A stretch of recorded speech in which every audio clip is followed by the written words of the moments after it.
தந்தை தன் கைகள் நீட்டிடுமோ அங்கு தோன்றாயோ கொள்ளை நிலவே.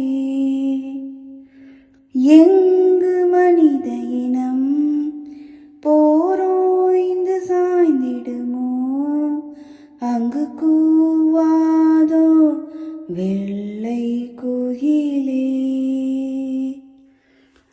வெள்ளை பூக்கள் உலகம் எங்கும் மலர்கவே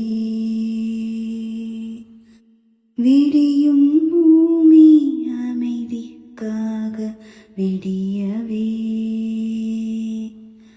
மண்ணில் மஞ்சள் வெளிச்சம் விழுகவே மலரே சோம்பல் முறித்து எழுக